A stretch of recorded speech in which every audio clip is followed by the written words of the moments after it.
నమస్తే రమగారు. నమస్తే రమగారు ఏదైనా సిరీస్ చెప్పుకుందామండి. ఒక ఒక 4, 5, 6 ఎపిసోడ్‌లు వచ్చేలాగా. 5, 6 రావు. ఆ! 4 వస్తాయి. ఓహ్! చెప్దాం. ఇది ఈ పుస్తకాల్లో ఎక్కడో దొరికిందే నాకు. సీతం రాజు గారు దీని రైటరు. ఆహా! వారి పేరు క్లియర్‌గా అందుకొని బాలమిత్ర కథలు చెప్పుకుంటామా మనం. రైటర్ పేరు తెలీదు. ఓకే. నాకు చందమామ బాధగా కథ, ఉంటది. బాలమిత్ర కథ అనుకుంటాం. బాధగా ఉంటది. అంటే చిటి కథలు వేరు. ఆహా! సిరీస్ ఒక 4 భాగాలు సిరీస్ అంటే పెద్ద పుస్తకం. ఆ! అది ప్రింట్‌లో వచ్చిందంటే పాపం ఎంత కష్టపడి ప్రింటింగ్ అది చేయించుకుని ఉండుంటారు. వాళ్ళ పేర్లు చెప్పలేకపోయానని బాధగా ఉంటుంది నాకు. పేరు కనపడదు. ఓకే. దీంట్లో మాత్రం ఇలకె శనగల్లో సీతం రాజు అని ఉంది పేరు. ఆహా! ఇది బాగా పాత పుస్తకమే. మనకు దొరికింది కూడా ప్రింట్ పాతగా ఉంది. కానీ భాష లేటెస్ట్ భాషే. ఓకే. ఓ జానపద గాథ. ఒకవేళ ఇది చూసిన వాళ్ళలో ఎవరైనా ఈ సీతం రాజు గారు తెలిస్తే వారికి నా కృతజ్ఞతలు తెలియజేయండి. అవకాశం ఉండి ఒక మెసేజ్ వీళ్ళు మాకు తెలుసానో మా వాళ్ళే అను గనక మీరు ఏదైనా చెప్తే నేను చాలా సంతోషిస్తా. వీరమల్లుడి సాహసాలు కథ ఆహా! పేరు. ఆహా! ఈ వీరమల్లుడు అనేవాడు జయంతి నగరంలో ఒక పేద కుటుంబంలో జన్మించిన కుర్రాడు. హుహు. వాళ్ళ నాన్న పేరు గోపయ్య మల్లుడు అని చెప్తారు. చిన్నప్పుడే తల్లి పోయిందట. పిల్లవాడు పుట్టినప్పుడు తల్లి గతించింది. ఇలాగా తల్లులు పోయినప్పుడు పూర్వకాలం ఎలా ఉండేదంటే తల్లి చావు పిల్లవాడని, వీడు మంచివాడు కాదని, వీడి వల్లే వీళ్ళ అమ్మ పోయిందని ఇలాంటి భావాలు రేకెత్తుతాయి జనాల్లో. అవునవునవును. ఇప్పుడు రేకెత్తినా కొంతమంది అంటారు, కొంతమంది అనరు. పట్టించుకోరు కొంతమంది. పైకన్న వాళ్ళు గనక గట్టివాళ్ళు అనుకో, ఆ మాట స్థిరపడిపోతుంది. అవును. ఈ పిల్లాడిని ఎవరు పెద్దగా పట్టించుకునేవాళ్ళు కాదు. వీడు నష్టజాతకుడు అన్న ఫీలింగ్ ఉండేది. ఓహ్! మల్లుడికి గోపయ్యకి మాత్రం చాలా ప్రీతి ఉండేది పిల్లవాడంటే. ఎంతో ముద్దుగా చూసేవాడు, గారాబంగా చూసుకునేవాడు. అతి గారాబం ఎక్కువ అయ్యేసరికల్లా పిల్లలు లొంగరు. వీడికి మాట వినడు, ఆటకాయితనం, హ్మ్. పరమ సాహసం, ఎక్కేయటం, దూకేయటం, విసిరేయటం అవి ఎక్కువ. చుట్టాల్లో పక్కాల్లో ఎవ్వరితోటి స్నేహ సంబంధాలు లేవు బడికి. ఎవరింటికైనా వెళ్తే అల్లరి చేసేసేవాడు, ఏడిపిచ్చేసేయటం, హ్మ్. వస్తువులు తీసేసేయటం. అది నదురు బెదురు లేదు, ఇంట్లో అదుపు లేదు. హ్మ్. తల్లుంటే ఏదైనా మంచి ముక్కలు చెప్పుకునేదేమో. ఈ చెప్పేవాళ్ళు కూడా లేరు. తండ్రి వాడు ఏం చేసినా ఆయన ఏమనేవాడు కాదు. వాడి కోరిక తీర్చడం, వాడు ఏదైనా కావాలంటే ఎట్లా కొట్లా ఆ కోరిక తీర్చేయాలని ఉండేది. ఓకే. ఇప్పుడు ఉన్నారు కదా అట్లాంటి వాళ్ళు. అవునండి. ఆయనకి పుత్ర ప్రేమతో కళ్ళు మూసుకుపోయినాయి. పిల్లాడు ఏదైనా బడిలో పంపిస్తే వాడు సరిగ్గా చదవకపోయినా దండించి వాడిని లైన్లో పెట్టే పందా ఆయన చెయ్యాల అసలు. ఓకే. ఏదో కట్టెలు కొట్టుకుని తెచ్చుకునేవాడు, ఏదో చిన్న పని చేసుకుని తెచ్చిన డబ్బంతా కొడుకేదా అనే పోసేవాడు. ఇట్లా పెరిగి పెరిగి వాడికి ఓ 12, 14 సంవత్సరాలు వచ్చినాయి. 12 ఏళ్ళు వచ్చాక ఇక వీడు పాఠశాలకి పనికి రాడు అని తేలిపోయింది. హ్మ్. స్కూల్లో ఒక్క ముక్క నేర్చుకునేవాడు కాదు. ఎంతసేపు అక్కడికెళ్ళా ఇక్కడికెళ్ళా, ఆ గోడెక్క ఈ గొట్టుకెక్క, ఎవరి తోటలో నా జామకాయలు కంటికి నద్రగా కనబడితే కోసేయ్య, అల్లరి, ఆటకాయితనం, పనికి సోమరితనం, అల్లరికి మాత్రం మంచి దుందుడుకు. ఈ దుడుకు స్వభావంతో పిల్లవాడు పెద్ద 12 ఏళ్ళు అయ్యాక పాఠశాల నుంచి తీసి పారేస్తారు వాడిని. వీడికి ఏం రాదు, మేము వీడికి పాఠం చెప్పమని. ఇక అట్లా అట్లా అట్లా కొంచెం 16 సంవత్సరాలు వచ్చాయి. అసలు ఇంటికే రావటల్లా. హ్మ్. తండ్రికి వీడికి 12వ ఏట ఎప్పుడైతే బడిలో నుంచి తీసేశారో అప్పటి నుంచి ఆయనకి దిగులు మొదలైంది. అకాల వృద్ధాప్యం వచ్చేసింది మీదకి. కొడుకు చేతికి అందకుండా పోతున్నాడు అని. అదేలే. ఆ గురుగారి దగ్గర ఈ గురుగారి దగ్గర బతిమలాడి అడిగినా ఏమీ లాభం లేదు. ఎవరు పెట్టుకునేవాళ్ళు కాదు. మీ వాడు అల్లరి, మా వల్ల కాదు. మిగిలిన వాళ్ళ చదువు పాడైపోతుంది. ఇతని మీద కొంచెం మర్యాద ఉన్నా ఆ గౌరవాన్ని ఆ కుర్రాడు ఉంచుకునేవాడు కాదు. రోజులు ఇట్లా గడిచే 16 ఏళ్ళు వచ్చినాయి. అసలు ఈ మధ్య వాడి ఇంటికే రావటల్లా. ఆయన వాడు ఎక్కడెక్కడో తింటాడు, ఎక్కడెక్కడో తిరుగుతాడు, తోటల్లో దొడ్లలో పడి తిరుగుతాడు. ఏ స్నేహితుడితో ఎవరితోటో కాసేపు పడితే వాళ్ళతో ఒక ముద్ద తినేస్తాడు, ఇంకంతే. ఇంటికి కూడా రాకుండా అయిపోయాడు. డబ్బులు అవసరమైతే వస్తాడేమో, హ్మ్. హ్మ్. ఏదో కొంచెం తండ్రి దగ్గర ఏమైనా ఉంటే కాస్త తీసుకోవడం, వాటితో పాటు తినేవాడు వాటితోటి. ఓకే. ఆ ఊళ్ళలో పూటకుళ్ళ ఇల్లు ఉండేవి, ఎవరి సత్రాలు ఉండేవి. హ్మ్. ఆ టైంకి వస్తే అల్లరివాడో దుండుకువాడో అన్నం పెట్టేసేవాళ్ళు. వాడికి ఇల్లు అవసరం ఏముంది, హ్మ్. వచ్చేవాడు కాదు. ఈయనకి ఇక విసుగు పుట్టింది, ఎప్పటికీ పిల్లవాడు రావట్లేదని. ఇక వాడు ఎక్కడున్నాడో చూసి ఒకసారి కంటితో చూద్దాం అనిపించింది. మెల్లిగా కాళ్ళు ఈడ్చుకుంటూ లేచాడు. ఒక కర్ర పుచ్చుకొని పోటేస్తూ బయటకు వచ్చాడు. వాకిలి తాళం వేసుకున్నాడు.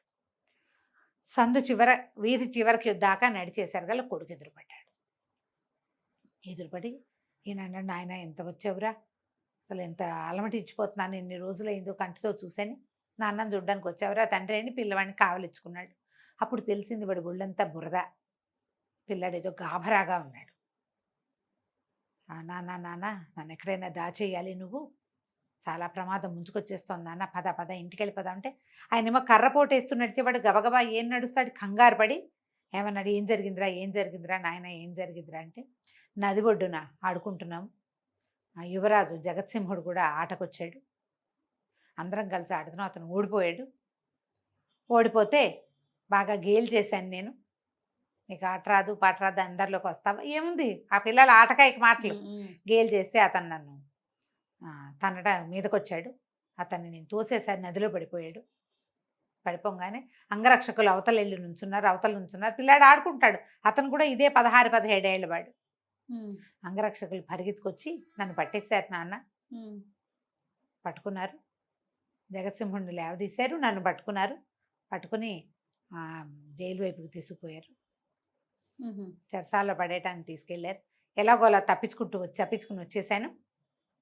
పదనాన్న నన్ను దాచిపెట్టి అన్నాడు, 4 అడుగులు వేసే లోపల రాజభట్లు వచ్చేసారు, గుర్రాలు వేసుకొచ్చేసారు, అక్కడి నుంచి పిల్లని పట్టుకుపోయారు. ఇతను అడిగాడు, గోపాయి మల్లుడు ఎందుకు వచ్చారు రాజభట్లు ఇటు రావడానికి కారణం ఏంటంటే, మీ వాడు చేసిన పని ఎట్లా తప్పించుకొస్తావు నీ సంగతి చెప్తామని ఇతనికి చేతులకి సంకెళ్ళు వేసేసారు, ఈ వీరమల్లుడికి వీరమల్లుకి సంకెళ్ళు వేసేసారు, లాగుతుంటే తండ్రి అడ్డం పడిపోయాడు, కాదు బాబు కాస్త ఆలోచించండి చిన్నపిల్లాడు అని చెప్పే లోపల వీళ్ళు ఏం చేశారు, కొరడాలతోటి దెబ్బలు కొట్టేశారు పెద్ద ఆయన్ని, అయ్యో కొట్టేస్తే పడిపోయాడు, ప్రాణం పోయింది. ఎంత దెబ్బ కావాలి, పైగా ఓపికగా లేడు, కొంతకాలంగా సరిగ్గా తింటల్లా, పిల్లాడి మీద బెంగతో చుష్కించిపోయినాడు, ఎక్కడ తగలకూడని చోట దెబ్బ తగిలిందో పడిపోయాడు, పడిపోయేసరికి నానా అని పిల్లాడు కేకలు పెట్టి దగ్గరికి వెళ్ళబోతే ఈడ్చేశారు, ఇతన్ని సంఖ్యలు వేసేశారు, వీడు ఇది చేయడానికి కూడా గొడవ చేయడానికి కూడా పెద్ద అవకాశం లేకుండా పోయింది. ఈ భటుల్లో ఒకడు మంచి భారీగా ఉన్నవాడు కాలుతోటి ఇతని శరీరాన్ని గోపయజమాలుండి పక్కకు తోసేసాడు, తోసేసి పిల్లాన్ని ఎత్తి కుర్రవాడిని ఎత్తి గుర్రం మీద పడేశారు, తీసుకెళ్ళిపోయారు, రాజుగారి దగ్గర ప్రవేశపెడితే జగత్ సింహుడు కూడా ఉన్నాడు, నరేంద్ర సింహుడు రాజు, తండ్రి పేరు ఏదో మదన సింహుడు, మదన్ సింహుడు రాజు, జగత్ సింహుడు కుమారుడు, మంత్రి అంతా సభలో ఉన్నారు, తీసుకెళ్లారు సభలోకి, తీసుకెళ్తే ఈ కుర్రాడు అడిగాడు, జగత్ సింహుడు రాజుగారి అబ్బాయి అడిగాడు, నన్ను నీళ్ళలోకి తోయటం తప్ప కాదా ఒప్పుకోమని, నేను ఏ పరిస్థితిలో చేశాను అని చెప్తానంటాడు, వాడు ఒప్పుకోడు కుర్రాడు రాజుగారి అబ్బాయి, తప్పేనా కాదా, అంతే అదొకటే కావాలి, తప్పంటే ఏ అబ్బాయి అన్నాడు సరే తప్పే ఒప్పుకుంటారు, తప్పే నీళ్ళలో తోయడం తప్పు, 2 కుర్రాళ్ళు ఆడుకున్నప్పుడు ఒకళ్ళనొకళ్ళు తోసుకుంటారు, అది రాజుగారి అబ్బాయి అయితే ఏంటి ఇంకో అబ్బాయి ఎంత, నీతో ఆట ఏం కుదురుతుంది మాకు, నువ్వు రాజుగారి అబ్బాయిని నేను అంటి ముట్టనట్టుగా ఎట్లా ఉంటారు, ఆటల్లో అలా ఉండదు కదా, స్పోర్ట్స్ మ్యాన్ స్పిరిట్ అంటారు, స్పోర్ట్స్ మ్యాన్కి ఒక స్పిరిట్ ఉండాలి, అది లేదు అక్కడ, నా తప్పేనన్నాడు, ఎలా తప్పించుకున్నావు అబ్బాయి అని అడిగాడు, అడిగితే రాజుగారు అడిగితే అబ్బాయి ఏం చెప్పాడంటే, నేను దొంగలకి నాతో పాటు చాలా మందిని అరెస్ట్ చేశారు, అందులో దొంగల ముఠా ఉంది, వాళ్ళకి రొట్టెలు తెచ్చాడు ఒక సైనికుడు, నేను ఇట పొరపాటు జరిగింది నా వల్ల అని చెప్తే ఒక సైనికుడు ఆ రొట్టెల బుట్టలో నన్ను బయటికి తీసుకొచ్చేసాడు, నేను తప్పించుకున్నాను అన్నాడు, అనేసరికి రాజుగారు అన్నాడు, ఎవరు ఆ సైనికుడు అతని పేరు చెప్పంటే, అతని పేరు చెప్తే మీరు పేరు చెప్పి మీకు అప్పచెప్తాను నేను, మీరు ఇది నిరంకుశ పాలన, మీరు పరమ నిరంకుశులు, అంత గట్టిగా గట్టిగా చెప్పాడు, నిరంకుశులు మీరు, మీకు అప్పచెప్పను నేను అన్నాడు, అనేసరికి రాజు అన్నాడు, మా నిరంకుశత్వం నువ్వేం కనిపెట్టావు, నువ్వు ఇప్పుడేగా వచ్చావు, మేము నిరంకుశలమా, నువ్వు అలా అంటావా, అంత మాట అంటావా అని అడిగాడు, మరి నిరంకుశులు కాదా, నన్ను పట్టుకోవడానికి వచ్చారు, నా తండ్రి వృద్ధుడు కొరడా దెబ్బలు కొట్టి ఆయన మరణానికి కారణమయ్యారు, మీ వల్లే కదా మీ సైనికులు అట్లా చేస్తారు అనగానే రాజు ఆశ్చర్యపడి, ఏమిటి అట్లా జరిగిందా, మీ తండ్రి మరణించాడా అని ఆశ్చర్యపడింది, చిన్నపిల్లాడు వీడికి తండ్రి చచ్చిపోవడం అంటే ఎంత బాధ, మరి పైగా వీడిని పట్టుకోవడానికి వచ్చి ఆయన చంపేయటం ఏంటి అనేసరికల్లా జగత్సింహుడు అన్నాడు, ఏం పర్వాలేదు, ముసలాడు అసలు బతికుండకూడదు, ముసలాడు చచ్చిపోతే వచ్చే నష్టమేం లేదనగానే రాజు నిర్ఘాంతపోయాడు, మంత్రి నిర్ఘాంతపోయాడు, మరి ఇద్దరు వృద్ధులే వాళ్ళు, ముసలాళ్ళు ఒక వయసు వచ్చాక బతికుండకూడదు, పోతే పోయాడు, నీ సంగతి చెప్పండి అనేసరికల్లా రాజు అడిగాడు, సైనికుడిని గుర్తుపడతావా అని, వీళ్ళిద్దరు నిర్ఘాంతపోయి ఆహాహా 1 నిమిషం అయ్యాక తేరుకుని, యువరాజు ఎంత తెలివిగా మాట్లాడతాడు అన్నారు, పైకి మంత్రికి నాకు నొప్పిగానే ఉంది, రాజుకి నొప్పిగానే ఉంది, అంతేగా అనేసరికల్లా గుర్తుపడతావా నువ్వు అన్నారు. నువ్వు సైనికుడిని గుర్తుపడతావా అంటే నా సంఖ్యలు వదిలేయండి, పేరు నాకు కూడా తెలియదు, ఉమ్, నేను నడిచి వెళ్తే గుర్తుపడతా అంటే సరే ఒప్పుకున్నారు. ఓ ఒప్పుకొని సంఖ్యలు తీయించారు. ఈ రాజుగారి దగ్గర నుంచి కుర్రాడు ఇట్లా నడవడం మొదలుపెట్టాడు. ముందుకి నడుస్తూ ఉంటే ఆ సైనికుడు అడిగిపోయాడు. అతను గుర్తుపెట్టేశాడు కుర్రాడిని, అదే కదా. తప్పించాడు కదా, చిన్నపిల్లాడు పాపం అని తప్పించాడు. అయ్యయ్యో. అక్కడ జరిగింది ఏం లేదు, వీడిని చంపేస్తారు వృధాగా అని ఆయన కళ్ళల్లో భయం కనపడింది. అతనికి ఒడ్డున ఒక కైజారు ఉందిట. ఈ కుర్రాడు ఏం చేశాడు, అక్కడ దాకా నడిచి వీరమల్లుడు అతని బొడ్లోంచి కైజారు లాగి రైమని వెనక్కి తిరిగి రాజుగారి మీదకి విసిరేశాడు. ఆ, సభంతా హాహాకారాలు చేసే లోపల రాజుగారి జబ్బల గుచ్చుకుంది. అది అంత దూరానికి అంత చచ్చిపోయింద దెబ్బ తగలదు, కానీ వాడు సాహసం. మరి రాజుని సభలో పెద్ద పెద్ద కేకలు పెట్టారు, అవురా అవురా వీడిని బంధించండి, చంపేయండి, అదేంటి ఇదేంటి ఆడామని అరిచారు. అరిచేసరికల్లా కుర్రాడు అన్నాడు, ఎందుకు వృద్ధులు బతికుండకూడదు, మీ నాన్న వృద్ధుడేగా, నువ్వేగా చెప్పావు ఇప్పుడు, ఉమ్, ఉమ్, ఉమ్. వృద్ధులు బతికుండకూడదని చెప్పావు కదా, ఒక వృద్ధుడు ఆ వృద్ధుడు పోయాడు, ఈ వృద్ధుడు కూడా పోతాడు అనేసరికల్లా మంత్రి గారు ఎవరో కేకలేశారు, అబ్బాయి నువ్వు సంభాళించుకో, అట్లా చేయక మాట్లాడకూడదు, యువరాజు చెప్పిందే కదా చేశాను. ఉమ్, అక్కడి నుంచి పరిగెత్తుకుంటూ ఆ రాజవైద్యుడిని కేకేసుకొచ్చారు. ఈ కుర్రాడు జగత్సింహుడు పరిగెత్తుకుంటూ వెళ్ళి ఆ కత్తి ఆ గుచ్చుకుని ఇట్లా రాసుకుపోయింది, బాగా నాటికి పదునుగా వెళ్ళలా, తగిలింది, కానీ ఉమ్, ఉమ్, ఉమ్. నెత్తురు గారుతుంటే పరిగెత్తుకుంటూ తండ్రి భుజం మీద చేయి పెట్టి గట్టిగా అదుము పెట్టుకున్నాడు. క్షమించండి నాన్నగారు, నేను మాట్లాడిన మాట వల్ల మీకు ఇలా జరిగింది అంటే నేను అన్నాడు, ఏమిటి నీ ఉద్దేశం అని అడిగాడు. మీరన్న మాటే, ఉమ్, ఒక నెత్తురు చొక్కొస్తే ఇంత కష్టం కలిగింది కదా, నా తండ్రి వృద్ధుడిని చంపేశారు వృధాగా, ఒట్టి పుణ్యానికి 4 వాక్యాలు చెప్పి విచారణకి తీసుకెళ్తామంటే సరిపోయేది, దుఃఖించేవాడంతే, చచ్చిపోయేవాడు కాదు కదా. ఆయన రాజు మెల్లిగా లోపల నుంచి తొలగ తీసుకుని నిన్ను వదిలిపెట్టేస్తాను, యువరాజు జగత్సింహుడికి అంగరక్షకుడుగా ఉండు, నువ్వు నీకు ఇంత సాహసం ఉంది అనేసరికి తెల్లబోయాడు పిల్లాడు. మీరు ఉండమంటే ఉంటానన్నాడు. ఉమ్, ఉమ్. జగత్సింహుడు ఒప్పుకోలే, వీడికి విద్యాగంధం లేదు, చదువు లేదు, సంధ్య లేదు, పైగా నాతోటి ఇంత పోట్లాటకు దిగినవాడు, ఉమ్. వాడి నాన్న చావుకి నేనే కారణం అని నమ్ముతున్నవాడు నాకు అంగరక్షకుడుగా ఉంటే ఎట్లా నమ్ముతాం దాన్ని, వద్దన్నాడు. నాకు కుదరదన్నాడు. కుదరదంటే రాజు అన్నాడు, నీకు కుదరకపోతే ఈ కుర్రాడిని నేను పంపించేస్తా, ఉమ్, నువ్వు ఉంచుకోవద్దు, అబ్బాయి చదువుకో, నీకు గుర్రం, ఓ కత్తి, 1000 వరహాలు ఇప్పిస్తాను. ఇంతలో రాజవైద్యులు వచ్చారు రాజుగారికి కట్టుకట్టడానికి. ఈ కాస్త దానికి వైద్యుడు ఎందుకు, రాసుకుపోయింది అంతేనన్నాడు, కానీ కట్టుకట్టారు.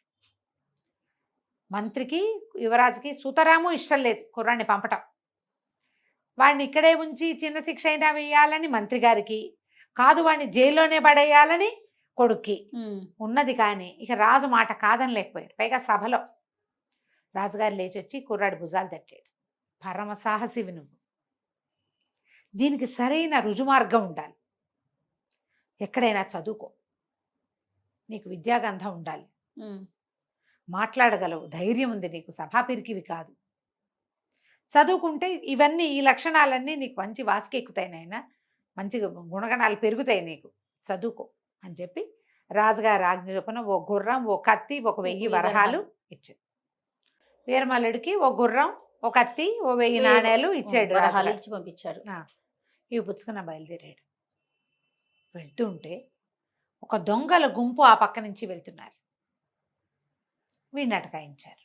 ఉమ్, అటకాయించి ఏమున్నాయో అవి తీసి అక్కడ పెట్టమంటే వీడేం చెప్పంటే నా దగ్గర ఏమున్నాయి, ఇగో ఇలా ఇలా జరిగింది, రాజుగారు 1000 వరహాలు ఇచ్చారు, గుర్రం, కత్తి మొత్తం వాళ్ళు ఇచ్చింది. చెప్పేశాడు. 1000 వరహాలు తీసుకోండి, నేనేం చేయలేను వాటితో, కావాలంటే తీసుకోండి, గుర్రం, కత్తి మాత్రం వదిలిపెట్టండి అని చెప్పాడు. ఉమ్, వాళ్ళు కూడా చిన్న పిల్లాడు, వాటి దగ్గర ఏముంటుంది, ఉన్నది ఇచ్చేస్తానన్నాడు. ఇంకేముంది, బట్టలు మట్టి కట్టుకుపోయి, మొహం మాసిపోయి, కళ్ళ నీళ్ళ చారికలు మొహం నిండా ఏడ్చి మొత్తుకుంటున్నాడు నాన్న చచ్చిపోయాడని. సరే 1000 వరహాలు తీసుకున్నారు. మరి ఆపిన వాడి దగ్గర తీసుకోవాల్సిందే, దొంగల పద్ధతి అది. వదిలేశారు. ఉమ్, ఆ గుర్రం ఎక్కి, వాడికి ఏం పెద్ద స్వారీ రాదు, పాడు రాదు, ఒక మాదిరిగా వచ్చు. కాకపోతే వాడు ఏంటంటే క్విక్గా నేర్చుకునే పిల్లాడు, చదువు మీద శ్రద్ధ పెట్టక రాలా వాడికి. పిల్లలు బైకులు నేర్చేసుకోరు ఫ్రెండ్స్ దగ్గర, వాళ్ళ ఇళ్లలో బైకులు ఉండక్కర్ల, గుర్రపు సవారి ఇలాగా, అలాగే వీడికి కూడా వచ్చు కొంత. గుర్రం తోలుకుంటూ మెల్లిగా వచ్చి తండ్రి తనకు ఎక్కడ కనపడ్డాడో, ఎక్కడ తండ్రి మరణించాడో అక్కడికి వెతుక్కున్నాడు. వాళ్ళు సైనికులు పక్కకు తోశారు కదా, ఒక పొద పక్కకి పడి ఉన్నాడు తండ్రి. బోరుమని ఏడిచాడు నాన్నని చూసి. పిల్లాడు ఏడుస్తూ ఉంటే కొంచెం చీకటి పడుతోంది, ఇంకా రాత్రి అవల, సాయంకాలం అయింది. అక్కడక్కడ చెదురుమదురుగా మనుషులు కనపడతారు కానీ వీడి ప్రవర్తన ఎవ్వరికీ నచ్చదు. పిల్లాడు అల్లరి పిల్లాడు, తండ్రి పట్ల విలువ లేదు, గౌరవం లేదు, మర్యాద లేదు. 16 ఏళ్ల పిల్లాడికి ఉండాల్సిన హ్యూమన్ రిలేషన్ ఏది వాడికి లేదు. ఎవ్వరు వాడి దగ్గరికి రాలేదు. ప్రథమోట అంటుకుంటే అంటుకుపోతారు, అంతే కదా, ఇంకా అంతేగా. అయితే ఏడుస్తూ కూర్చున్నాడు. ఏం చేయాలో తెలియలే. సరే నాన్నని శ్మశానాన్ని తీసుకెళ్దాం అనుకున్నాడు. లేవదీసి గుర్రం మీద వేయలేకపోయాడు. 16 ఏళ్ల పిల్లాడే కదా, వాడి బలశాలైన వాడు చిన్నపిల్ల, ఎత్తలేకపోయాడే. ఎత్తాడు, గుర్రం మీదకి ఎక్కించలేకపోయాడు. అయ్యో, ఏం చెయ్యాలో తెలియలే. ఈ లోపల దండుగా ఏదో శబ్దం వినపడితే వీడిని ఎవరైతే దొంగలు వీడి దగ్గర 1000 నాణేలు తీసేసుకున్నారో వాళ్ళు ఆ పక్కకి వేగంగా వెళ్తున్నారు. వీడు ఏం చేశాడు, ఆ నాన్న శవాన్ని దింపేసి పరిగెత్తుకుంటూ వెళ్ళి వాళ్ళకి చేతులు అడ్డం పెట్టి కేకలు పెట్టాడు. కుర్రాడు ఎందుకు ఆపుతున్నాడు అని ఆగారు. అయితే వీడు వాళ్ళ ఏడుస్తూ, మా నాన్న ఇలాగో ఇలా జరిగింది, తీసుకెళ్ళలేకపోతున్నాను, నాకు సహాయం చేయండి అంటే, వాడు 1000 నాణేలని తృణప్రాయంగా ఏడవకుండా, గొడవ చేయకుండా, ఏమీ అనకుండా వదిలేసిన పిల్లాడిని సాహసానికి మెచ్చుకుని వాళ్ళు, సరే పద మేము వస్తామని కొంతమంది దిగి, నువ్వు నీ గుర్రం ఎక్కరా కుర్రాడా అని వెనకాల తండ్రి బాడీని వేసి, పద నీతో పాటు మేము కూడా వస్తామని శ్మశానానికి తీసుకుపోయి, వీడి దగ్గర లాక్కున్న డబ్బులు ఉన్నాయిగా, ఆ డబ్బులు పెట్టి కొంత డబ్బు ఖర్చు పెట్టి శ్మశానంలో ఇది శవదహనం చేయించేశారు. లాస్ట్ రిచువల్ అయిపోయింది. ఇంటికి వచ్చాడు, వాళ్ళు వెళ్ళిపోయారు, వీడి ఇంటికి వచ్చాడు, స్నానం చేశాడు, బకెట్లో కూర్చున్నాడు. ఇల్లు చాలా చిన్న సుమారైన ఇల్లు, ఏమీ లేవు, ఏదో కుండ చట్టి ఉన్నాయి, డబ్బులు లేవు, ఏం చేయాలో తెలియలే. సరే మర్నాటి నుంచి ఇంట్లో ఉన్న ఏవో కాసిన బియ్యం కూర ఏదో వండుకు తిన్నాడు. ఊళ్ళో 5-6 పండితుల దగ్గరికి వెళ్ళాడు చదువుకుందామని. రాజుగారు చెప్పారు కదా ఆయనకు చదువు కావాలి అని. అప్పటికి వాడికి చాలా బ్యాడ్ నేము, బ్యాడ్ ప్రాపకాండా ఉంది వాడి మీద. బ్యాడ్ నేము మరి తగినట్టుగానే చేశాడు కదా, పైగా రాకుమారుడి మీద హత్య ప్రయత్నం చేశాడని, రాజుగారి మీద కత్తి విసిరాడని, అవన్నీ బయటకు వచ్చేస్తాయి, స్ప్రెడ్ అయిపోతాయి కదా. దాంతో ఇంకా ఎవరు పనికి తీసుకోవాలి, విద్య తీసుకోవాలి. కుర్రాడు అనుకున్నాడు, సరే ఇక్కడ ఉండొద్దు, మనం వెళ్ళిపోదాం, వేరే ఊరు వెళ్దామని ఇల్లు వదిలేసి ఆ గుర్రము కత్తి పుచ్చుకుని మయూరి నగరానికి వెళ్ళాలని బయలుదేరాడు. మయూరి నగరం ఇక్కడికి దూరం.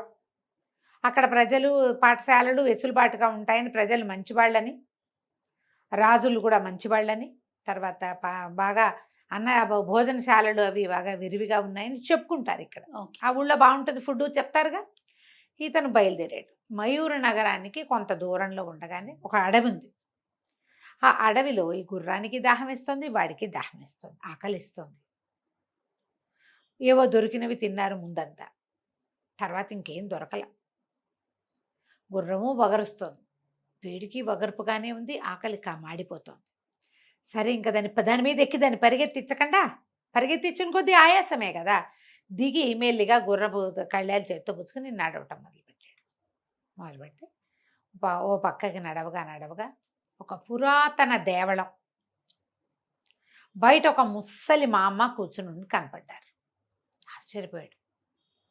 ఇంత నట్టడవిలో నీళ్లు లేవు, తినడానికి ఆహారం, పండు కాయ కసరు కూడా దొరకకుండా ఉన్న చోట ముసలమ్మ కూర్చునుంటే, అంటే కుటుంబం ఉంటేనే, ముసలిమామలు చంటి పిల్లలు ఒంటరిగా ఎట్లా ఉంటారు, వాళ్ళకి ఎవరో ఉండాలి. దగ్గరికి వెళ్ళాడు. ఎవరబ్బాయి నువ్వు అంది. నేను ఎవరైతే నీకెందుకు, నువ్వెవరో చెప్పు, ఈ అడవిలో ఎందుకున్నావు నువ్వు అంటే, ముసలిది నవ్వింది బోసి పళ్ళతోటి, బోసి నవ్వు. నువ్వు నాకు చెప్పపోతే నేను నీకు చెప్తానా అంటే, అది కాదవ్వా, నేను జయంతి నగర్ నుంచి వస్తున్నాను, మయూరి నగరానికి వెళ్ళాలి, చాలా దాహంగా ఉంది, కాస్త మంచినీళ్ళు దొరుకుతాయా అంటే, లోపల ఉన్నాయి వెళ్ళమంటే అది ఒక పెద్ద మందిరం లాంటిది, పెద్ద ఇది కనపడుతుంది, కానీ పురాతనమైనది. లోపలికి వెళ్తే బ్రహ్మాండమైన కాళికాదేవి విగ్రహం ఉంది. ఇంత పొడుగున 4 చాపి హోమ్మని నుంచునుంది. దయచేసి ఆశ్చర్యపోయాడు. అక్కడ పూజ చేస్తున్నట్టుగా కనపడుతున్నాయి. పళ్ళు, కొబ్బరికాయలు, పువ్వులు, పసుపు, గంధం, లోపల సాంబ్రాణి వాసన. ఓ పక్కగా దేవళంలో ఓ పక్కగా కుండ ఉంది, తాగమంది నీళ్లు. ఏం చేసాడు వీడికి? ఆకలిస్తుంది కదా, ఆ పళ్ళు చూసేసరికి ఆకలి విజృంభించింది. ఈ మహాకాళికి అనేక అనేక నమస్కారాలు చేసి కూర్చుని శుభ్రంగా కొబ్బరి పేజు కొట్టుకుని కొబ్బరికాయ చిప్పల్లోంచి ముక్కలు తీసుకు తినేసాడు. అన్ని కొబ్బరి ముక్కలు తిన్నాడు, 4 అరటిపళ్ళు తిన్నాడు, మంచినీళ్ళు తాగాడు. తాగాక తను తిన్న అరటిపళ్ళ పెచ్చులు, మిగిలిన కొబ్బరి అంతా అక్కడ ఉన్న ఓ పళ్ళెల్లో వేసుకుని ఆ కుండ చేత్తో పుచ్చుకొచ్చాడు బయటికి. ఆ ముసలమ్మ కేసు చూడలే ఇంకా. సాహసి వాడు, చేయదలుచుకుంది చేసి అసలు పారేస్తాడు అంతే. అది తీసుకెళ్ళి ఆ పెచ్చుల గుర్రం ముందు పెట్టాడు. గుర్రం టగా తినేసింది. తినంగానే కుండ దాని ముందు పెట్టాడు మంచినీళ్ళకి. గుర్రం మూతి అందులోకి వెళ్ళల. వీడు ఏం చేశాడు? వరలో ఉన్న కత్తి తీసి దాన్ని మూతి చెక్కేశాడు. ఈ కుండది చెక్క కుండ ఇంత ఓపెన్ అవుతుందా? అమ్మయ్య, మంచినీళ్ళు తాగింది గుర్రం, ప్రశాంతంగా ఉంది. ఈ ముసలమ్మంది, ఏరా కుర్రాడా, కుండగాస్త పగలగొట్టేశావు, రేపటిలా నాకు మంచినీళ్ళు అన్నది. రేపటి సంగతి తర్వాత, ముందు మా ప్రాణం నిలవాలి కదా అని వచ్చి కూర్చున్నాడు. నా ఆకలి దాహం తీరినాయి, అలసట తీరిపోయింది, చల్లగా ఉంది ఇక్కడ. ఇప్పుడు చెప్పు నీ సంగతి ఏంటి, నువ్వెవరు అంటే, నేను ఈ మయూర్ నగరం రాజుగారి కూతుర్ని. నేను యుక్త వయసులో ఉండగానే ఒక రాక్షసుడు, ఒక మాంత్రికుడు నన్ను ఎత్తుకుపోయాడు. వివాహం చేసుకోమని చాలా బలవంత పెట్టాడు. బలవంత పెడితే నేను ఒప్పుకోలే, ఏం చెప్పినా సరే. అందుకని నన్ను ముసల్దానిగా మార్చేశాడు. ఓహో, ముసల్దానిగా మార్చేస్తే ఇక అప్పటి నుంచి ఈ దేవళం దగ్గర పడి ఉంటున్నాను. ఒక మునీశ్వరుడు చెప్పాడు, ఒక బాలుడు నీకు సహాయం చేస్తాడు. ఆ బాలుడు గనక ఎవరైనా నీకు సహాయం చేస్తే నీకు ఈ ముసలి రూపం పోతుందన్నాడు. ఏ బాలుడు? బాలుడు పేరు చెప్పాడా, బాలుడు గురించి చెప్పాడా అని అడిగాడు. చెప్పలా, ఒక బాలుడు అన్నాడు అంతే అని చెప్పేశారు కల్లా, నేను చేస్తా అవ్వా నీకు సహాయం, నీకేం కావాలంటే అది చేస్తా అంటే పక్కపక్క నవ్వింది. చిన్నపిల్లాడివి, నువ్వేం చేస్తావని. నీకు బాలుడు సహాయం చేయాలని మునీశ్వరుడు చెప్పాడు కదా, నేనే అనుకో, నాకేం ముందు వెనక లేదు, ఏదైనా చేస్తా నేను. నీకే మంచినీళ్ళు ఇచ్చావు, లోపల శుభ్రంగా అన్నీ తిన్నా, 2 పూటల వరకు ఇబ్బంది లేదు, ఇక్కడ ఉంటా, నీకు చెప్పు నీకేం సహాయం చేయాలి అంటే. వికాసిని అని ఒక మణి ఉంది. ఆ మణి ఎక్కడుంటుంది? ఈ దేవ ఆలయంలో ఒక పెద్ద రాతి బండ ఉంది, దాన్ని కదపాలి. దాని వెనకాల మెట్లు ఉంటాయి, ఆ మెట్ల నుంచి కిందకి దిగాలి. కింద ఒక భైరవి ఉంది, ఇక్కడ ఎవరిని? మహాకాళి ఉంది, కింద భైరవి విగ్రహం ఉంది. ఆ భైరవి పాదాల దగ్గర వికాసి మణి ఉంది, వికాసిని. ఆ మణి తెచ్చి నా నుదుటికి తగిలిస్తే నా ముసలి రూపు పోయి పడుచు రూపు వస్తుంది. బాగుందిగా. కుర్రాడు అన్నాడు. అంతేగా అన్నాడు మల్లుడు. ఇంతే కదా, నేను చేస్తా, నేను ఏదైనా చేయగలను, కనీసం ప్రయత్నం చేస్తాను చూడు. నేను మయూర్ నగరం వెళ్తాను, నువ్వు రాజుగారి అమ్మాయివి కదా, నీ రూపం మార్చి నేను తీసుకెళ్ళి అక్కడ దింపుతాను అంటే, సరే పద, నాకు చూపించదు ఎక్కడుందో చూపించన్నాడు. ముసలమ్మ, అవ్వ, కుర్రవాడు బయలుదేరారు. ఈ పెద్దగా ఉన్న మహాకాళి విగ్రహం వెనకాల గోడకి పెద్ద బండ పెట్టుంది. కుర్రాడు మళ్ళీ మహాకాళి దగ్గర ఆగి ఆవిడకి అనేక అనేక నమస్కారాలు చేసి బోల్సేపు దండం పెట్టుకుని శ్రద్ధగా వచ్చాడు వెనక్కి. ఆ బండ తోయటానికి ట్రై చేస్తున్నాడు. చేస్తుంటే ఎప్పటికీ కదలటల్లా. నా ఒకడి వల్ల కాదేమో అనిపించింది.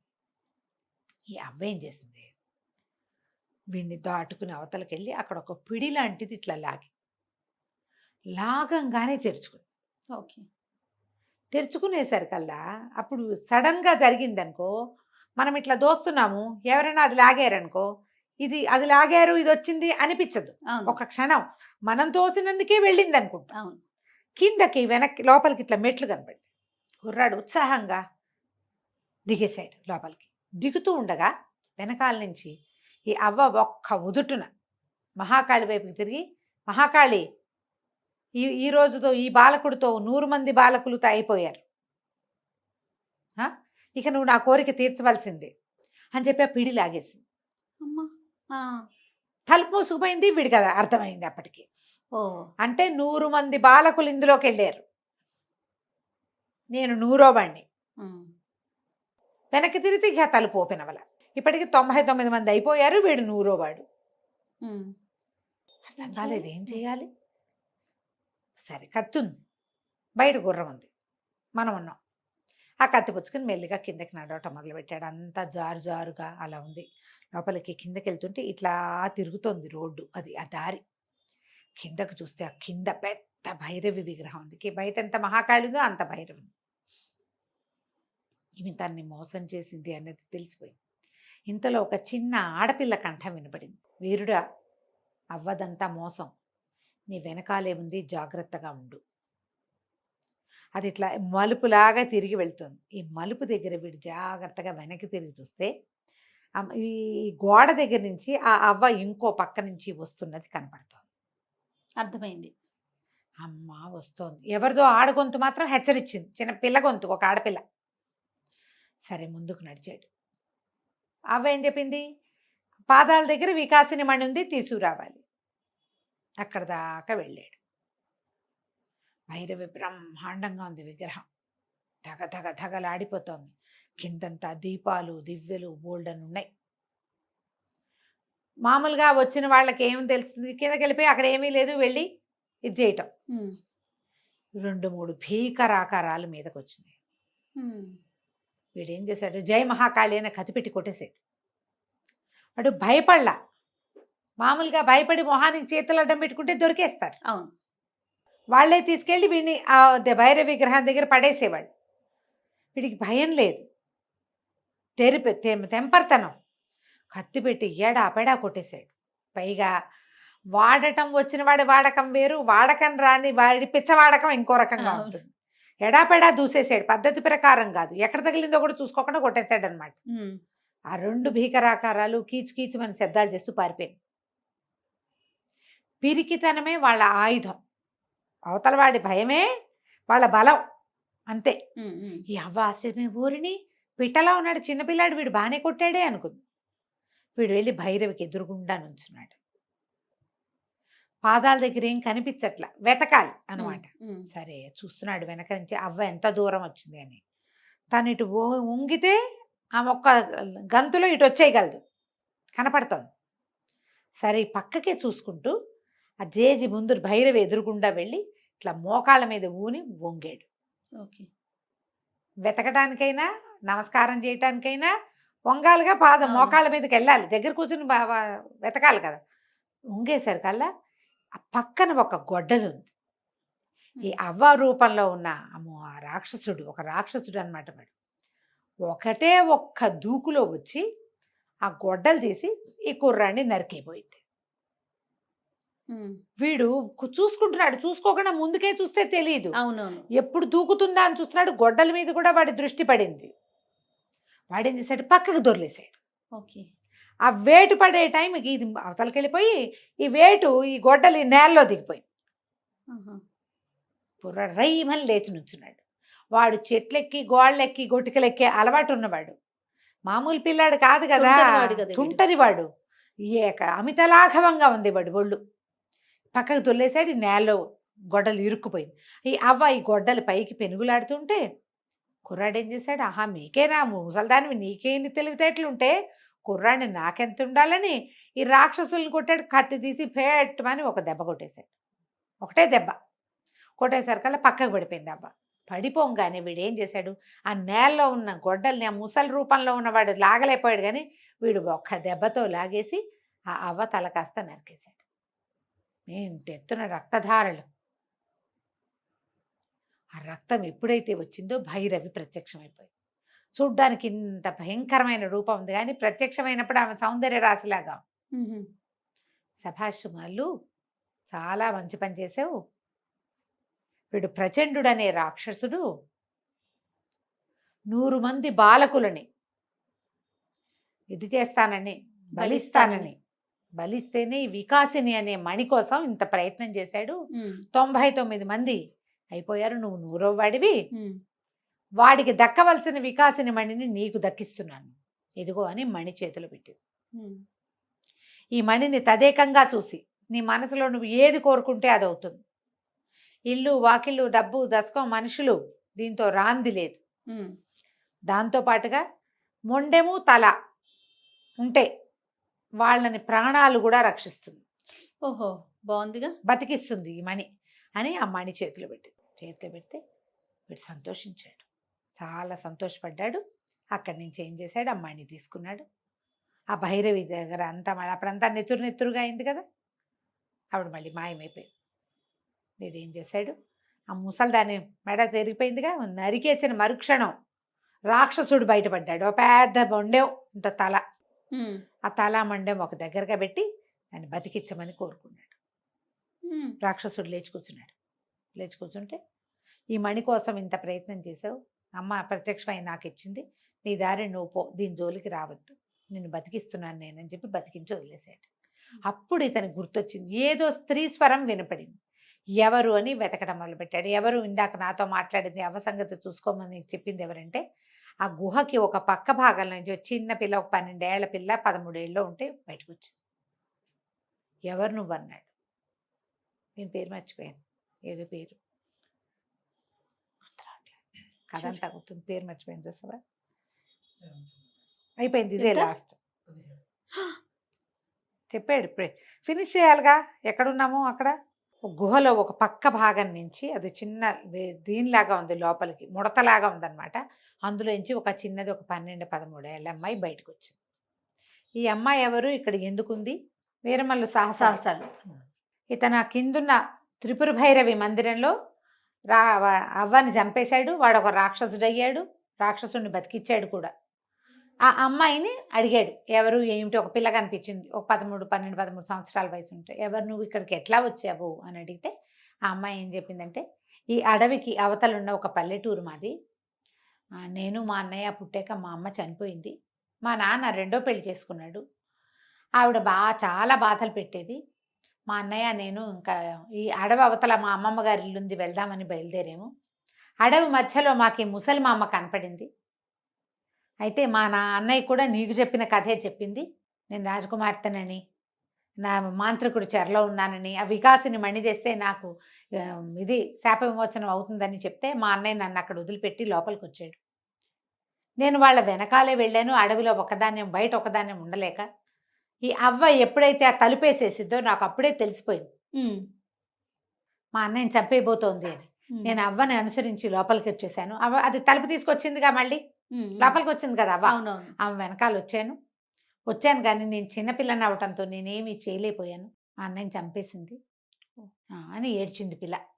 చాలా కాలమైంది, నేను ఇక్కడే ఉండిపోయాను, బయటకు వచ్చే మార్గం తెలియలేదు, ఏం లేదు, లోపలే ఆహారం దొరుకుతుంది, లోపల చాలా పెద్ద ప్లేస్ అది, నేను ఇక్కడే ఉన్నాను అప్పటి నుంచి ఏడుస్తూ ఏం చేయలేక అని చెప్పేసరికల్లా ఈ అబ్బాయి అన్నాడు, అయ్యో మీ అన్నయ్య శరీరం ఉండుంటుంది కదా, తల మొండెం గుర్తుపడతావా, నేను అతన్ని బతికిస్తానంట. పిల్ల ఏడ్చింది, ఎంతకాలమో అయిపోయింది, ఈ పాడి ఎప్పుడో నశించిపోయింది శరీరం అని చాలా దుఃఖపడింది. సరే ఇతను ఏం చేశాడు, మళ్ళీ ఆ వికాసిని మణిని పట్టుకుని ఆ త్రిపుర భైరవి దగ్గరికి వెళ్ళి అమ్మవారిని ప్రార్థించాడు. ప్రార్థిస్తే అమ్మ మళ్ళీ ప్రత్యక్షమైంది.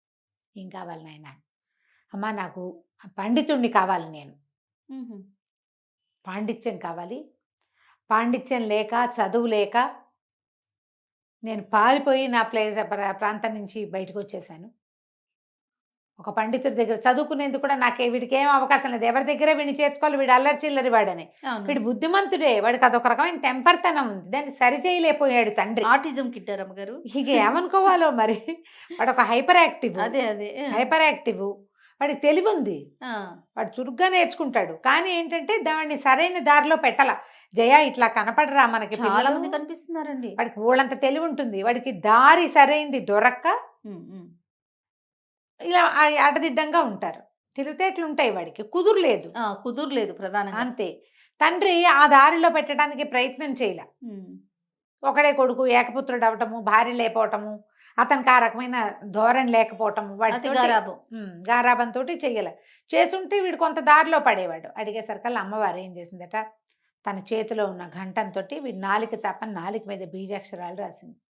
వాడికి ఎంతో తెలివి వచ్చేసి చదువు అంతా వచ్చేసింది, అన్ని సకల విద్యలు కరతలామలకం అయిపోయింది. అప్పుడు ఆవిడ ఏం చెప్పిందంటే, ఈ పిల్ల పేరు జగదీశ్వరి, అబ్బాయి మీ ఇద్దరు విధివంచితులే, నీకు ఎవరు లేరు, ఆ పిల్లకి ఎవరు లేరు, ఆ అమ్మాయిని వివాహం చేసుకో, మీ ఇద్దరు కలిసి ఉండండి అని చెప్పి అమ్మవారు వెళ్ళిపోయింది. ఇతను ఏం చేశాడు, అమ్మవారి సన్నిధిలో రకరకాల మానవ కంకాళాలు, పుర్రెలు గిర్రెలు ఉన్నాయి. వికాసిని మణి సహాయంతో దేవాలయం అంతా శుభ్రం చేసేసాడు. మణిని కోరుకుంటే కోరింది కోరిక తీరుస్తుంది అంతే కదా. కదా. మొత్తం క్లీన్ అయిపోయింది. అక్కడి నుంచి బయటకు వచ్చి దేవాలయం చక్కగా భవ్యమైన దేవాలయం నిర్మాణం జరగాలి. ఇట్లా గుహలాగా ఉంది కదా, దాన్ని మొత్తం పెద్ద గుడిలాగా చేశారు. ముందు కాళికాదేవి ఉంటుంది, వెనక త్రిపుర భైరవి. అక్కడి నుంచి ఒక పూజారిని సృష్టించాడు ఈ మణి సహాయంతో. అంటే కొత్త మనిషిని పుట్టించడం కాదు, ఆ అడవి చుట్టుపక్కల ఉన్న బ్రాహ్మడు ఎవడో ఇక్కడికి వచ్చేలాగా చేశాడనమాట. దేవాలయంలో నిత్యము ధూపదీప నైవేద్యాలు కుదిరేలాగా ఏర్పరిచాడు. అక్కడి నుంచి గుర్రం ఎక్కి ఈ పిల్లని ఎక్కించుకుని వెళ్ళటం మొదలుపెట్టాడు. ఎక్కడికో వేరే చోటకి వెళ్దాం అనుకున్నాడు, మయూర నగరానికి వెళ్దాం అనుకున్నాడు. ఆ వెళ్తూ ఉంటే ఏమైంది, అతనికి అర్థం కాల, మనం ఎటు వెళ్తున్నావు, ఇప్పుడు ఏం చేయాలి మనం అని ఈ గుర్రాన్ని అడిగాడు. నీకు ఎటు తోస్తే, ఏది మంచిదని తోస్తే ఆ వైపుకి వెళ్ళిపో అని చెప్పగానే గుర్రం వాయువేగ మనోవేగాలతో పరిగెత్తడం మొదలుపెట్టింది. పరిగెత్తేసరికి అది ఎందుకు పరిగెడుతోందంటే ఈ వికాసిని మణిని బేర్ చేయటం వల్ల అనమాట. సరైన దారి దానికి తెలిసింది. ఆ పరిగెడుతూ ఉంటే ఒక ఆవిడ ఎవరో ఎదురొచ్చింది వీళ్ళకి, కేకలు పెట్టి చేతులు ఊపుతుంది. గుర్రం ఆగింది. ఆగేసరికి కుర్రాడు అడిగాడు, మనవాడు వీరమల్లుడు, అమ్మా ఎవరు మీరు, ఏమిటంటే మా భర్త ప్రాణాపాయ స్థితిలో ఉన్నాడు నాయన, వైద్య సహాయం కావాలి, చుట్టుపక్కల ఎవరు లేరు, కొంచెం దూరంలో ఉన్నారు, ఏదన్నా సహాయం చేయి బాబు, భర్త మరణించేలాగా ఉన్నా. అంటే ఆవిడ ఒక బ్రాహ్మణ స్త్రీ.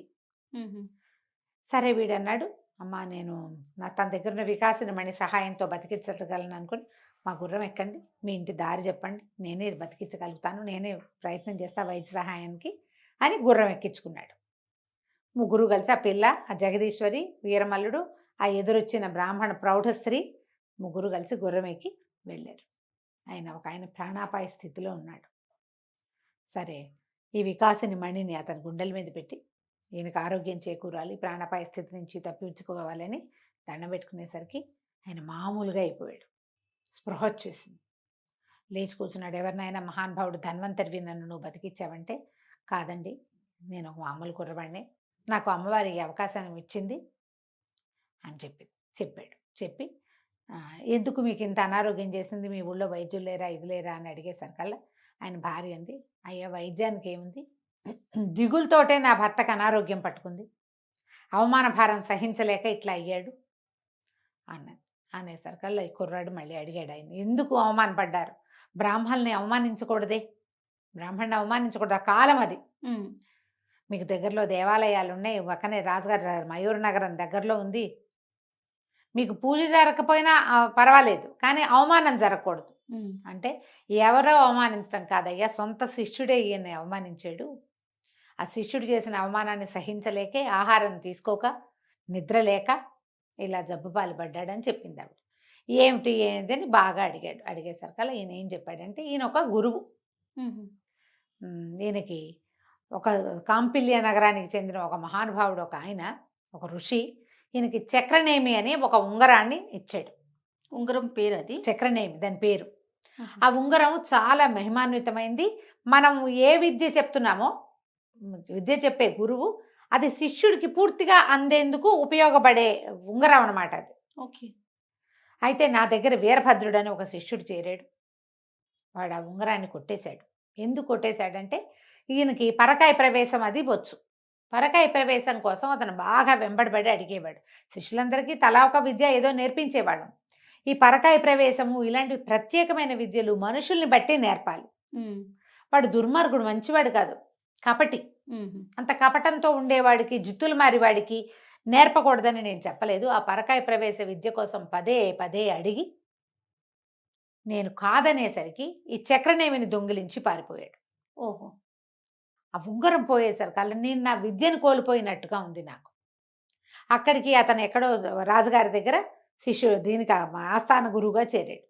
అక్కడికి వెళ్ళి బతిమలాడాను, ఆ చక్రనేమి ఇచ్చేసేయి అని ఎంత బతిమలాడినా వాడు ఇవ్వలేదు. సరి కదా, అవమానించి పంపించాడు. దాంతో ఆ అవమానాన్ని తట్టుకోలేక నేను ఇట్లా అనారోగ్యం పాలయ్యాను ఓకే అని చెప్తే, ఎక్కడున్నాడు ఆ వీరభద్రుడు అని అడిగాడు. అడిగితే జయంతి నగర ఆస్థాన గురువుగా ఉన్నాడు. జయంతి నగరం ఏది, వీడు పారిపోయి చేసిన నగరమే, అదే కదా, వీడు సొంత ఊరు అని అన్నాడు.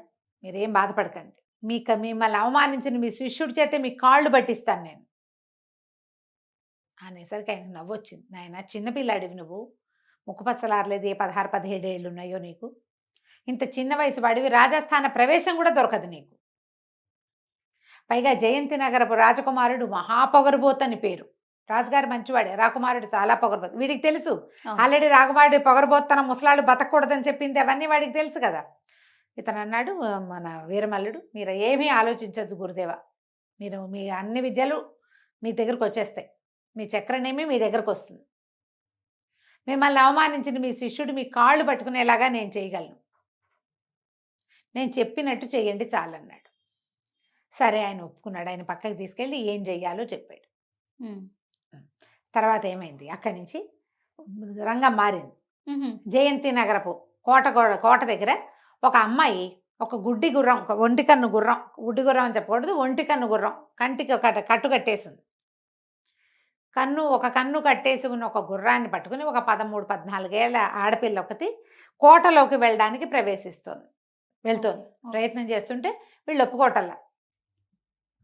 కోటలోకి వెళ్ళడానికి కుదరదు, కొత్త వాహనాలకి ప్రవేశం లేదు, ఆడపిల్లలకి ప్రవేశం ఉండదు, నువ్వు వెళ్ళడానికి వీల్లేదు అంటే ఆ పిల్ల వాళ్ళతోటి గొడవ పడుతుండగా జయంతి నగర రాజకుమారుడు, ఈ పిల్ల గొడవ పడుతోంది, గుర్రాన్ని లోపల తీసుకెళ్తాను, నేను లోపలికి వెళ్ళాలని.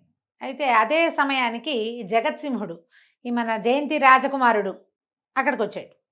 ఎవరు ఏమిటి అని అడిగితే ఈ అమ్మాయింది, జయంతి నగరంలో బోళ్ళంతమంది పండితులు ఉన్నారట, నేను పండితులతోటి తలపడ్డానికి వచ్చా అనేసరికల్లా అతను అన్నాడు, ఏమి నువ్వు ఆడపిల్లవి, చిన్నపిల్లవి, నువ్వే పెడతావా అన్నాడు. వాళ్ళందరినీ ఓడిచేస్తానండి, నేను అందరినీ ఓడించగలను, పైగా ఈ నగర రాజకుమారుడు ఉన్నట్ట మహాపొగరబోతుట, ఆయన ముక్కు కూడా తాడేయటానికే వచ్చానండి అనగానే ఆ సైనికులు హడిలిపోయారు. ఈయనే కదా, ఈ పిల్లని ఏం చేస్తాడో ఇతనని. అతను అన్నాడు, ఏమిటి నీకెవరు చెప్పారన్నాడు. నాకు చాలా తెలుసండి, నేను ఏ విద్యలో అయినా ఓడించగలను అనేసరికి, మరి నువ్వు ఓడిపోతేనో అన్నాడు. నేను ఓడిపోతే మీరు ఏది చెప్తే అది చేస్తా, మీరు ఓడిపోతేనో అని. సరే నువ్వు చెప్పింది చేస్తాను అన్నాడు. నేను మిమ్మల్ని నమ్మను, మీకు సరైన మాట తీరు లేదు, రాజుగారిని నమ్ముతా, నన్ను లోపలికి తీసుకెళ్ళండి, రాజస్థాన ప్రవేశానికి కల్పించండి, పందెం పెట్టుకుందాం, ఓడిపోతే రాజకుమారుడు నేను ఏది అడిగితే అది చేస్తాడు అని రాజుగారు ఒప్పుకోవాలి. ఓకే, ఎవరినైనా ఓడిస్తాను, పాండిత్యం కానీ యుద్ధ విద్యలు కానీ ఏ విషయమైనా, నార్మల్ జనరల్ మ్యాటర్స్ అయినా సరే నేను ఎవరినైనా జయించగలను. ఆ పిల్ల దానికి విచిత్రంగా ఉంది. అంతకుముందు దాని మాటలు ఎలా ఉన్నాయి, ఇప్పుడు ఇవన్నీ నేను మామూలు మాటలు చెప్తాను, అది పల్లెటూరు యాసతోటి మాట్లాడుతోంది. ఓకే, సోతానండి అంటోంది. ఈ అమ్మాయికి మామూలుగా మాట్లాడడం కూడా రాదు, మర్యాదైన సంభాషణ కూడా రాదు, పల్లెటూరు మాట, చదువుకున్న మాట కాదు అది. చదువుకున్న వాళ్ళ భాష కొంచెం వేరుగా ఉంటుంది కదా, కల్చర్డ్గా ఉంటుంది. ఇది అట్లా కనిపించట్లా, పల్లెటూరు పిల్లగా ఉంది ఇది. పల్లె పిల్ల ఇలా పండితుల్ని ఓడిస్తాను, విద్వాంసుల్ని ఓడిస్తాను, రాకుమారిని ఓడిస్తానంటే ఎట్లా ఉంటుంది. సరే ఇదేదో ఒక హాస్యపు సంఘటనగా కూడా దారి తీయచ్చు అనుకుని రాకుమారుడు అన్నాడు, ఈ పిల్లని లోపల పంపించండి, లోపల గుర్రాన్ని గడ్డేయించండి అని చెప్పాడు. లోపలికి వెళ్ళింది. సాయంకాలం వేళ మర్నాడు పొద్దున కోట లోపల పెద్ద సభ తీరిస్తే సభలోకి గుర్రంతో సహా వచ్చింది అమ్మాయి. చిన్న పిల్ల, 13 ఏళ్ళది. వచ్చి గుర్రానికేమో కంటికి ఒక కట్టు కట్టి ఉంది. రాజుగారు ఎదురుగుండా నిలబెట్టారు. జగత్సింహుడు నవ్వుతూ చెప్పాడు, నిన్న సాయంత్రం ఈ అమ్మాయిని లోపలికి ప్రవేశపెట్టాం, ఈ అమ్మాయి పండితుల్ని ఓడిస్తానంటుంది, ఎవరినైనా ఓడిస్తానంటుంది, దీని సంగతి ఏంటో కనుక్కోండి అనేసరికల్లా పిల్లంది, నేను ఎవరినైనా ఓడించగలను, ఏ విషయమైనా నాకు లెక్కే లేదు, కాకపోతే మహారాజు గారు మాట ఇవ్వాలి. ఎందుకంటే యువరాజు అయితే మాట మీద నిలబడ్డు, అసలు అతనికి మాటే కుదురలేదు అంటోంది ఓపెన్గా, కుదిరే లేదు, ధైర్యవంతురాలు. కానీ రాజు ఏది చెప్పినా సరే చేస్తాడు ఖచ్చితంగా, అందుకని మహాప్రభు మీరేదంటే అది అనేసరికల్లా రాజుకి ఉత్సాహం వచ్చింది. చిన్న పిల్ల, సాహసం ఏమిటి, ఏం ధైర్యంతో ఈ మాట చెప్తోంది, అదేమిటో చూద్దామనుకున్నారు. ఏం చేసిందో ఆ చిన్నపిల్ల ఈ రాజధానిలో, ఇక్కడ రాజసభలో మనం చూద్దాం మళ్ళీ వచ్చే భాగంలో. ఒక అమ్మాయి ఒంటికంటి గుర్రాన్ని తీసుకుని రాజసభలోకి వెళ్ళింది. రాజుగారిని ఏమడిగింది, మీరు నేను అడిగిన దానికి రాకుమారుడు ఓకే అంటాడా అని అడిగింది. రాజుగారికి మంత్రి గారికి కూడా మంచి సరదా వచ్చింది. చిన్నపిల్ల ఇంత ఛాలెంజ్ చేస్తుంటే సరే నువ్వు ఏ విషయంలో పోటీ చేయదలుచుకున్నావో చెప్పు అంటే మరి నేను అడిగిన షరతుకు ఒప్పుకుంటారా? నేను ఏది అడిగితే అది రాకుమారుడు లేదా ఏది అడిగితే అది మీరు చెయ్యాలి.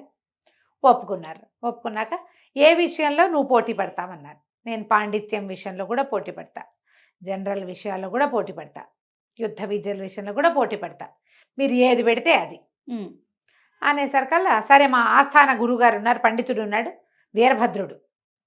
ఈయనెవరు? పాత గురువుగారిని మోసం చేసిన వీరభద్రుడు ఇక్కడ ఉన్నాడు కదా.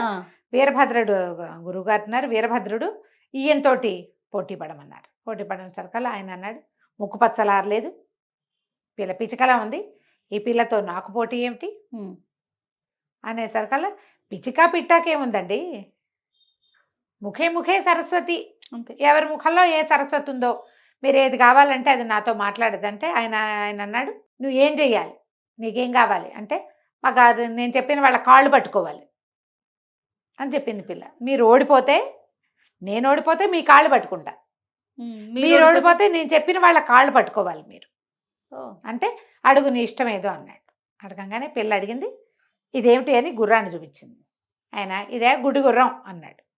అనగానే పిల్లంది గుడ్డి గుర్రం ఏమిటి, ఒక కన్ను ఉంది దీనికి, ఒక కన్ను ఉంటే గుడ్డి అంటావా, రెండో కంటికి కట్టేశాము, ఓ కన్ను కనపడుతుంది గుర్రానికి, అదేమవుతుంది ఒంటి కంటి గుర్రం అనాలి, గుడ్డి గుర్రం అనకూడదు.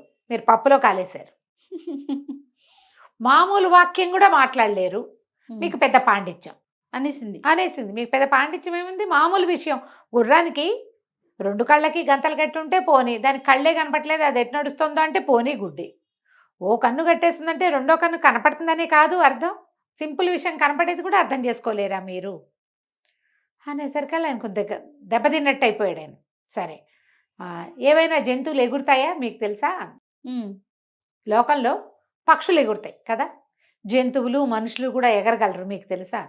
ఈయన అన్నాడు అట్లా ఎగరవు, భగవంతుడు పక్షులకు మాత్రమే రెక్కలు పెట్టాడు, పక్షిది కాకపోయినా గబ్బిలం కూడా ఎగురుతుంది అంతే తప్ప ఇక ఏ జంతువు ఎగరదు.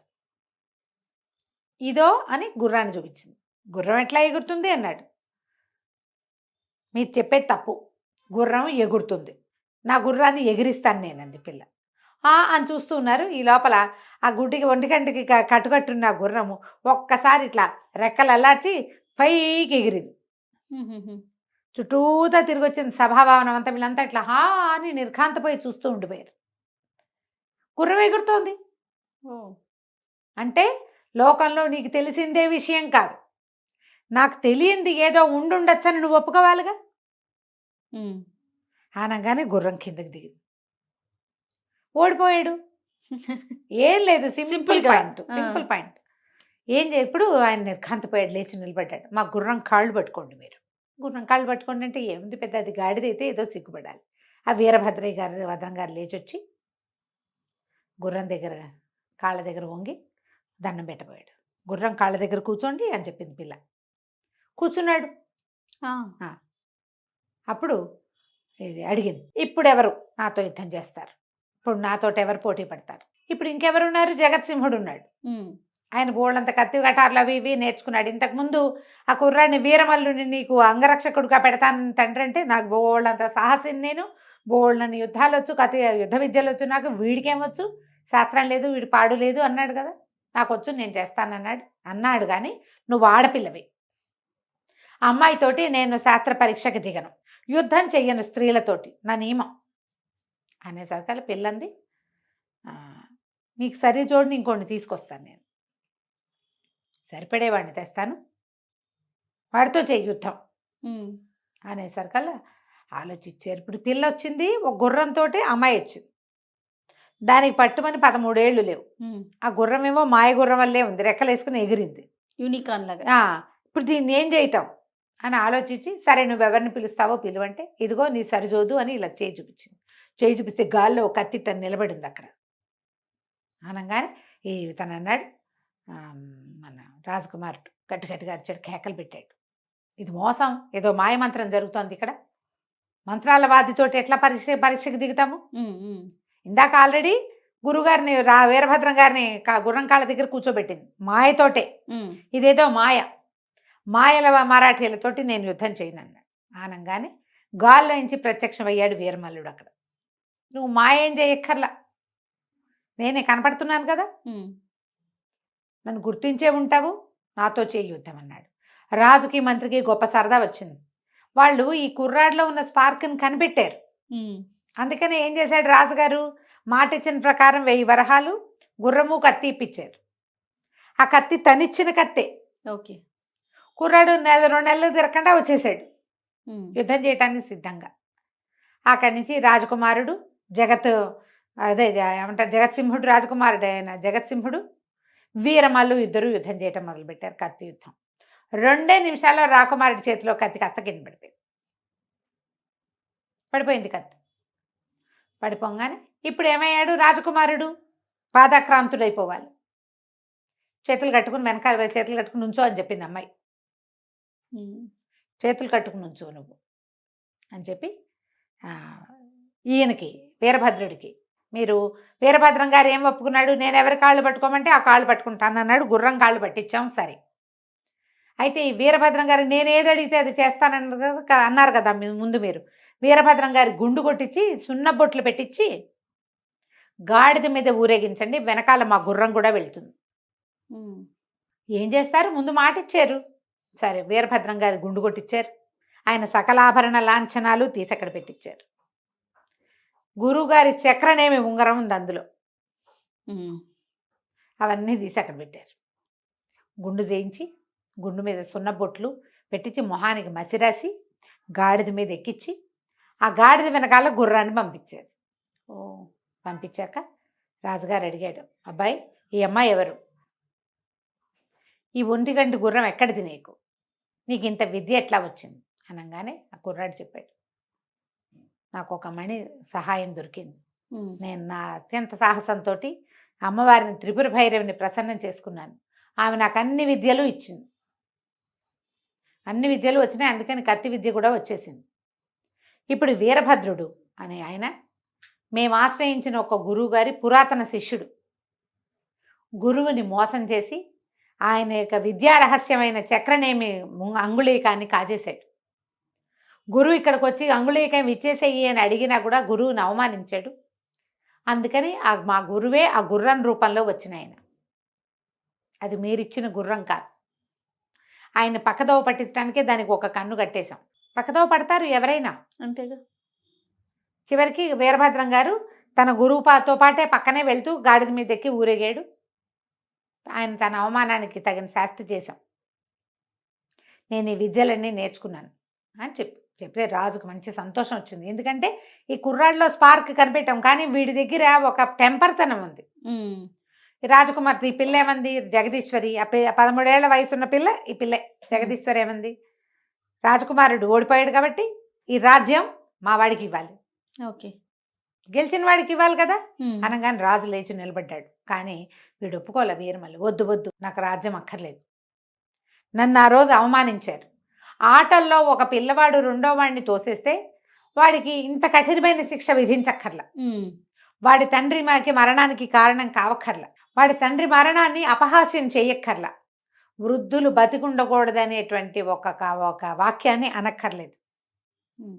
అవన్నీ అన్నందుకు నేను సభలో రాకుమారుని ఓడించదలుచుకున్నా, అంతేగాని నేను రాజకుమారుడి కంటే ఎక్కువని కాదు. అతను తన పద్ధతి మార్చుకుంటే నేను అంగరక్షకుడుగా ఉండటానికి సిద్ధంగా ఉన్నాను. నా దగ్గరున్న విద్యలతో ఈ రాజ్యాన్ని రక్షిస్తాను. నేను విద్యకి వినయం కావాలి. వీడికి ఒరిజినల్గా వినయశీలి కాదు అతను.